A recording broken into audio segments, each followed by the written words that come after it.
Okay, dito na naman tayo. Ewat Machine Works. Kuhanin natin yung crankshaft stroke ratio ng Sigunyal ng Mio Sporty. Bali itong crank na to is naka-plus yung diameter niya. Mas malaki yung diameter niya kumpara dun sa sa stock na diameter ng crank ng stock ng Sporty. Mas malaki to. Ngayon, kunin din natin yung connecting rod pin size nya, saka yung top ng pin, saka yung top ng crankshaft sa ibabaw. Titignan natin yung sukat ng distance nila ito. Yan. Tapos i-compute natin. Ito, explain ko lang, mostly hindi to stock. Mas malaki yung diameter nito kumpara dun sa stock na crank na Mio. Bali naka-modified na to. Ayan. Pero yung yung pin niya, yung kabitan ng pin, stock stroke pa to. Hindi pa to nadadagdagan ng stroke. Standard pa yung stroke. Ngayon, explain ko lang kung paano kukunin yung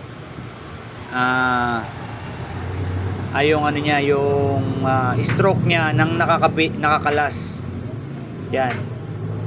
Gaya ng unang video ko, medyo yung explanation natin, hindi nakikita yung computation. Ngayon papakita ko na sa inyo. Yan. Yun. Ito. Bali, sinukat ko na siya. Ang lumabas na sukat niya is yung diameter ng crank niya is crank diameter 108.9. Susukatin pa rin natin siya para sigurado.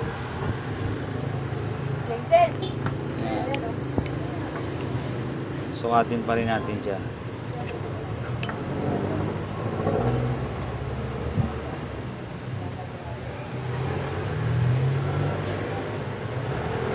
Yan. 108.9 ang lumabas. Yan. Okay. Sukatin naman natin yung pin diameter. Yan. Yan.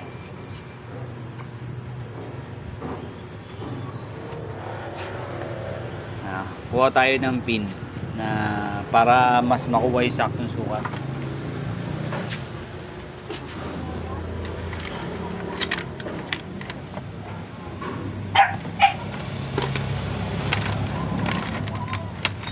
Wala pa. Pin. Yun.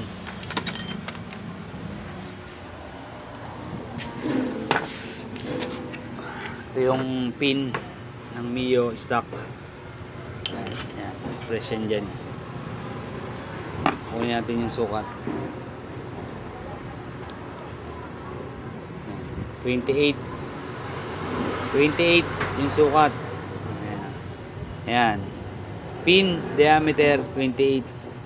Tapos yung pin top naman, yan, lumabas kanina yung sinukat ko is 11.8. 11.8. Ayan. 11.8. Mahirap sukatin eh.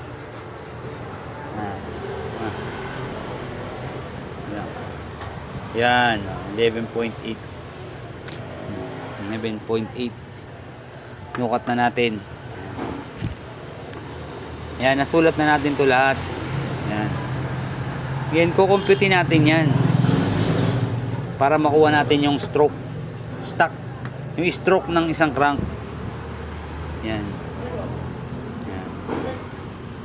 Hanap tayo ng calculator.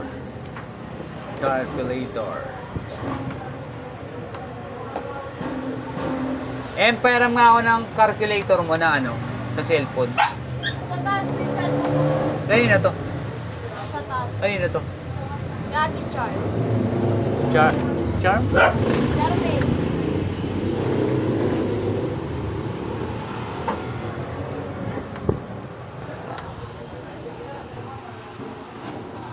Yan. Balik tayo uli. Yan. Hanap tayong calculator. Dito na lang sa cellphone.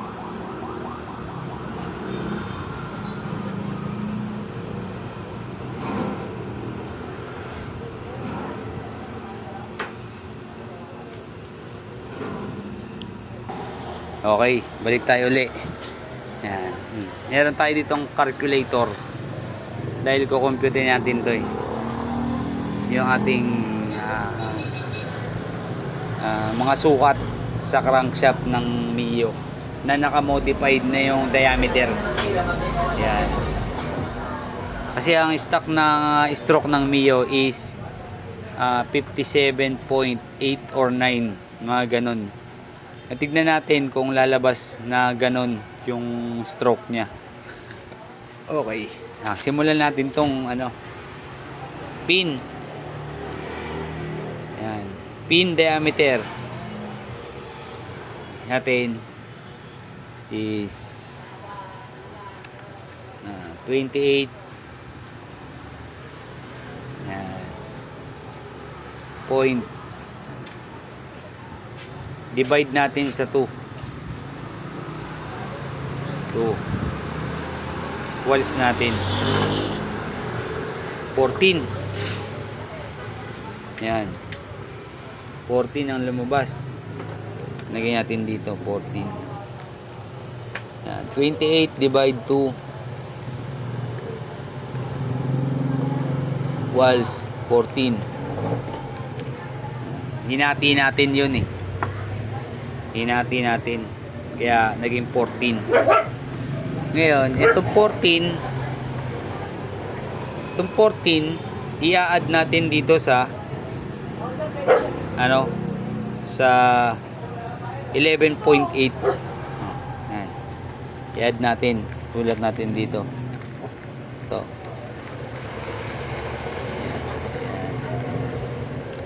Yan. Then dito 14 8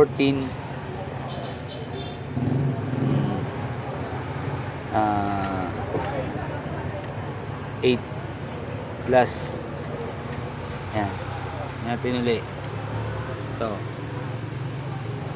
14 plus 11.8 equals 25.8. Ayan. 25.8 lumabas. 25.8. Etong 25.8 na to, pa-plus uli natin to ng 25.8. Ayan. Pa-plus natin kasi yung bilog eh. Yung bilog niya eh. Yan. 25.8. Yan.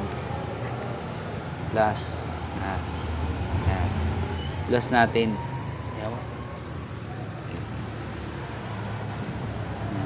25.8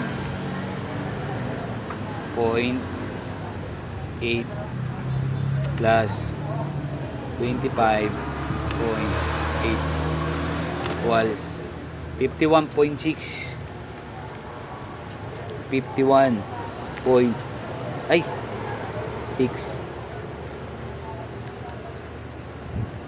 na wala nang tinta yung ano ko.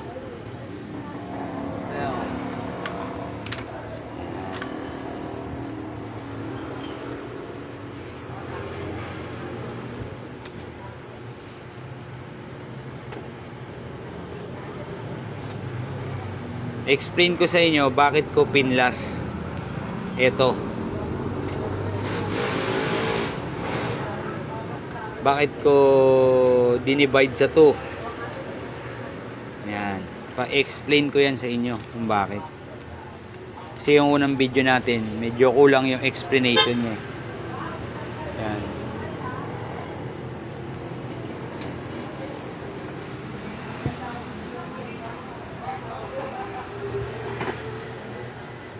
Kuha lang tayo ng ballpen kasi naubos na yung tinta ng ballpen natin.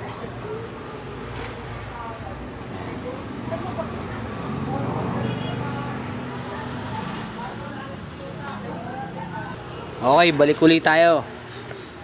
Yan. Yan. Ito, yung 28. Dinibay natin sa 2. Naging 14. Tapos pinlas natin sa piston top. Pin top. Yan. Ito lumabas, 11.8. Tapos, inad natin yan. Ayan. 14 plus 11.8. 25.8. Tapos inad pa natin uli yung 25 sa 25.8. Yan. Tapos lumabas 51.6. 6 to 6. Yan. Yan lang. Ayan natin to. 51.6. Yan. Ngayon, itong 51.6 na to, yan, ima-minus natin sa diameter dito. Ito, ma-minus natin dito yan. Ito, yan. Ito. Yan. Ito, ma-minus natin to dito sa 108.9. Ma-minus natin. Ano, sulat natin.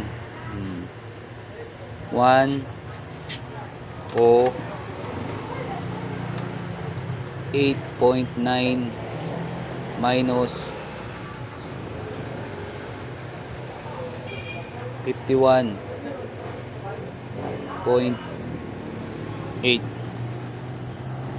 equals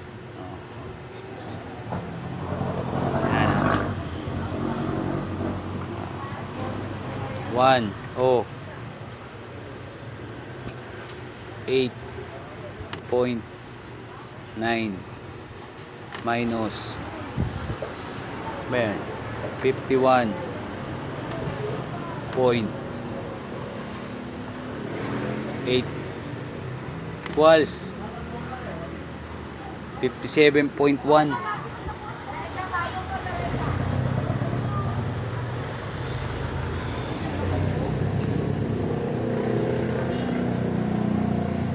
Seven .1 yung lumabas. Yan.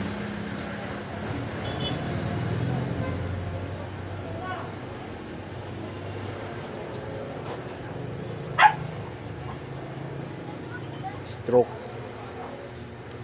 Yan. Round off na yan, round off.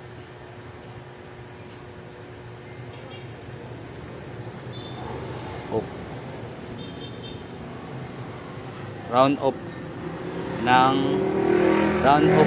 57.8. Yan. Yan yung stroke niya. I-round off nyo na yan. Yan yung computation niya, yan. Kasi kaya hindi lumabas ng sakto kasi hindi naman talaga mostly nakukuha natin yung saktong sukat kasi. Yan, saktong sukat. Kasi ito lang yung example lang kasi ito eh. Yan, example lang. Yan. Pero i-round off mo yan kasi nga may mga kulang na nasukat talaga na hindi nakuha. Ngayon, explain ko sa inyo kung bakit ganyan yung computation. Yan. Yan. Paliwanag ko sa inyo.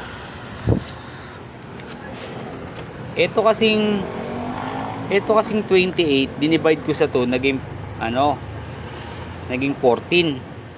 Ayan, dinivide ko, di ba? Naging 14.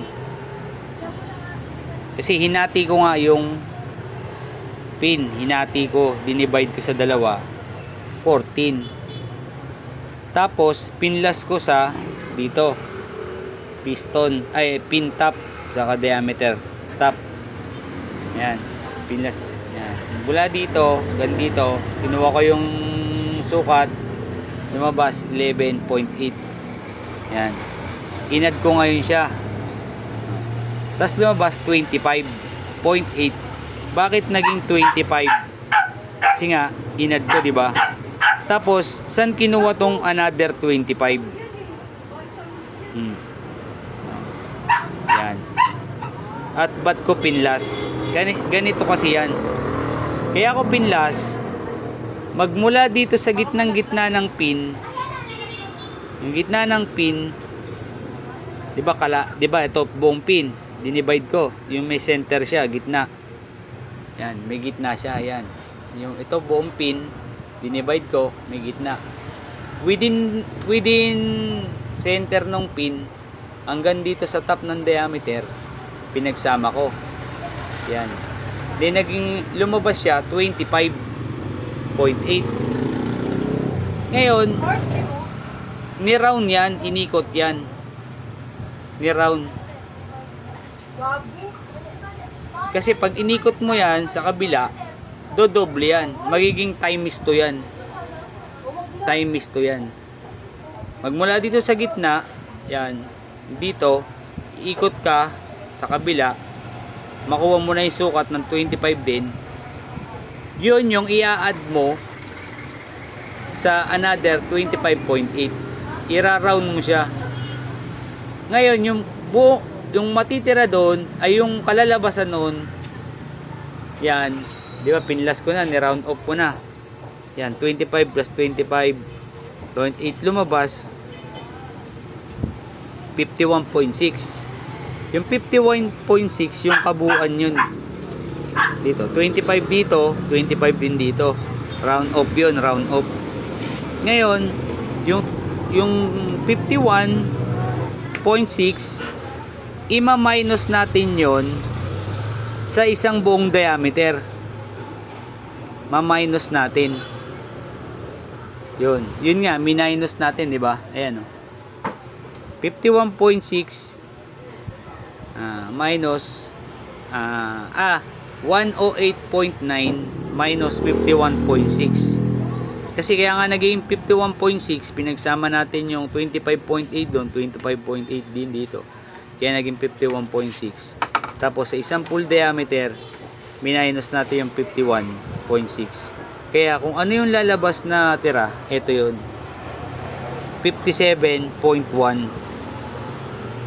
Bali sa stroke ng isang crank na nakakalas ganito, doon lalabas yung stroke niya sa computation na to.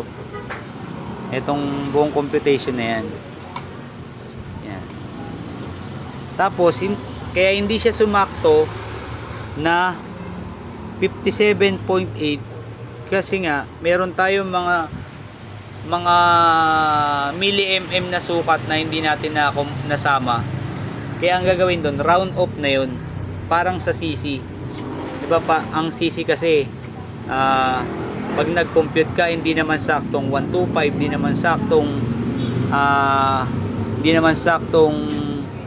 150cc, hindi naman sakto siyang 110cc o 115cc. Kulang siya. Ngayon nira-round off na yun dahil nga yung sa mga kulang na sukat pa yun. Kung para makuha mo yung saktong sukat, gagamit ka talaga ng mga high-end na mga panukat para makuha mo yung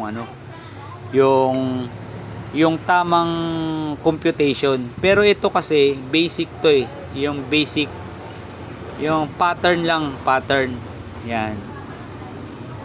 Kung gusto nyo lang malaman pero kung di kayo interesado, okay lang din. Ito, share ko lang naman. Kasi more on mas maganda to kasi pagkagaya niya, may na-encounter kayo mga ibang crank dyan na makakaiba, pwede nyo kuhanin yung stroke ng hindi nakasalpak sa makina.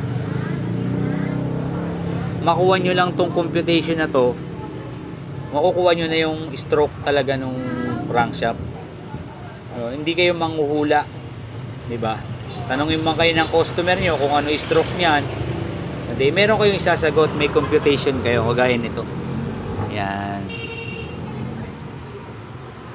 Yan, share ko lang sa inyo kasi marami pang di nakakaalam niyan. Maraming mahuhusay gumawa ng crankshaft, yung nagpe-press in, press out, nag-a-align. Yan, nagbabalance. Yan. Pero to siguro mga 40% lang nakakaalam pa nito eh. Sa mga yung cycle ng crankshaft talaga, kung paano yung pagkuha ng ratio ng crankshaft, yung stroke niya na hindi nakakabit sa makina. Yan. Saka sa mga susunod nating video, i-explain ko rin kung bakit ganong kahaba yung rod na nakalagay sa stock na crank at kung ilan dapat yung idadagdag mo na plus ng connecting rod pag nag-plus ka ng stroke. I-explain ko rin yan. At paano din computein yung crankshaft na magdadagdag ka ng stroke nang hindi nakakabit sa makina, ay hindi nakakabit sa crankshell or something. About sa computation lang tayo para kasi ano to eh, maganda talaga to, magandang malaman nyo to dahil importante to eh. Yan, ito pinag-aralan ko lang to, natuklasan. Ngayon sinishare ko lang din sa inyo, diba? Sayang naman kasi kung hindi ko to isi-share, kung sa akin lang, diba? Mas maganda para mas nade-develop nyo yung mga kaalaman nyo about sa makina. Yun. Yun lang. Maraming salamat sa inyo. Tapos pa-share na lang din ng video and follow na rin kayo sa YouTube channel ko saka sa Facebook. Yan, sa page ko Ewat Machine Works. Tapos sa FB ko Ewat Zacarias. Yan. May mga malalaman pa kayo mga video na hindi nyo pa natutuklasan. Yan. Yan, salamat sa inyo. God bless. Ewat Research and Technology. Okay. Salamat.